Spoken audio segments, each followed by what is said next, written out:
1,5 degré, neutralité carbone, zéro émission nette, on entend ces termes absolument partout, mais qu'est-ce que ça veut dire vraiment? Ce sont les chiffres et les objectifs qui définissent notre lutte pour le climat. Allez, aujourd'hui on décode tout ça ensemble. Pour commencer, cette phrase du GIEC, le groupe d'experts sur l'évolution du climat, elle est percutante, non? Elle résume parfaitement l'urgence de la situation. Chaque petite chose, chaque choix, chaque dixième de degré, eh bien ça compte. Au cœur de toute cette discussion, il y a ce chiffre. 1,5 degré Celsius. C'est l'objectif qui a été fixé par l'Accord de Paris pour limiter le réchauffement. C'est la limite que toute la communauté scientifique nous presse de ne pas dépasser si on veut éviter les conséquences les plus dramatiques.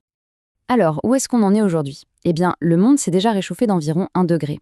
On a donc en quelque sorte fait les 2 tiers du chemin.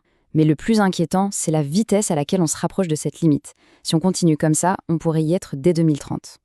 On pourrait être tenté de se demander 1,5 degré. Franchement, quelle différence ça peut faire? Eh bien, comme on va le voir, la différence entre un monde qui se réchauffe de 1,5 degré et un monde à plus de 2 degrés, elle est tout simplement colossale. Regardons un peu concrètement. À 1,5 degré de réchauffement, l'Arctique connaîtrait un été sans glace une fois tous les 100 ans. À 2 degrés, ce serait une fois par décennie. Ce n'est pas du tout la même chose. Pour les récifs coralliens, c'est encore plus parlant. On passe d'un déclin de 70 à 90% à une disparition quasi totale, plus de 99%. Ce petit demi-degré, c'est aussi 10 millions de personnes en plus qui seraient exposées à la montée des eaux. Chaque dixième de degré a donc des conséquences bien réelles. Ok, alors comment on fait pour rester sous cette barre des 1,5 degrés?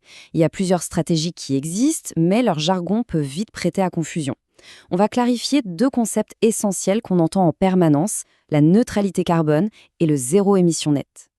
La neutralité carbone, c'est essentiellement un jeu d'équilibre. En gros, une entreprise peut continuer d'émettre des gaz à effet de serre du moment qu'elle finance l'équivalent en crédit carbone pour compenser son impact. Le point clé ici, c'est qu'il n'y a pas d'obligation de réduire ses émissions à la source. Le zéro émission nette, qu'on appelle aussi net zéro, c'est beaucoup plus exigeant. Là, la première étape, elle n'est pas négociable. Il faut d'abord réduire ses émissions au maximum du possible. Et c'est seulement après avoir fait cet effort maximal qu'on peut compenser la petite part d'émissions qu'on ne peut vraiment pas éliminer.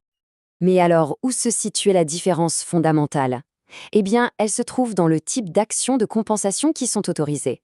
Et pour bien comprendre ça, il faut jeter un œil aux 2 grands types de crédits carbone. D'un côté, il y a les crédits d'évitement, et de l'autre, les crédits d'absorption. Les crédits d'évitement, ça finance des projets qui vont empêcher de futures émissions, comme construire un parc solaire au lieu d'une centrale à charbon.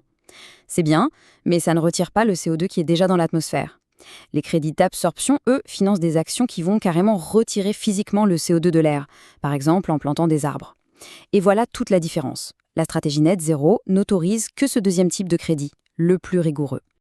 Tenez, pour que ce soit bien clair, voilà une petite analogie. Imaginez un bateau qui prend l'eau. Utiliser des crédits d'évitement, c'est un peu comme boucher certains des trous dans la coque. L'eau rentre moins vite, c'est sûr, mais le bateau continue de se remplir. L'absorption, c'est prendre un seau et écoper l'eau qui est déjà à l'intérieur. Pour sauver le navire, il faut boucher les trous, bien sûr, mais il est absolument vital d'écoper l'eau.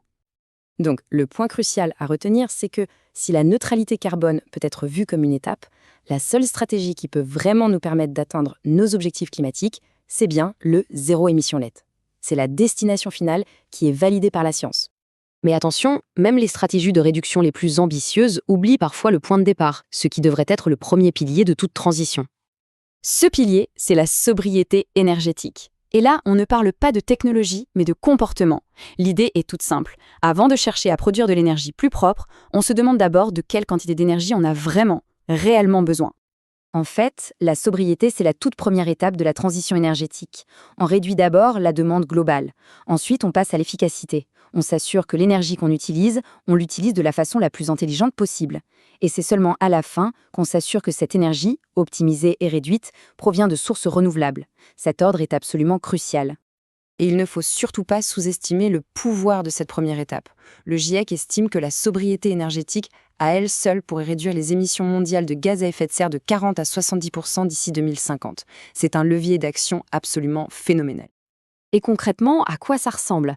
Eh bien, c'est réduire sa vitesse sur l'autoroute, c'est privilégier le télétravail quand c'est possible, choisir le train plutôt que l'avion, ou encore développer le covoiturage. Ce sont des changements, à la fois individuels et collectifs, qui, mis bout à bout, peuvent avoir un impact considérable. Au final, le chemin est clair. L'objectif de 1,5 degré est défini, les stratégies comme le zéro émission nette et les principes comme la sobriété nous donnent les outils. La science nous a en fait fourni la carte. La seule question qui reste, c'est celle de notre volonté collective à suivre cet itinéraire.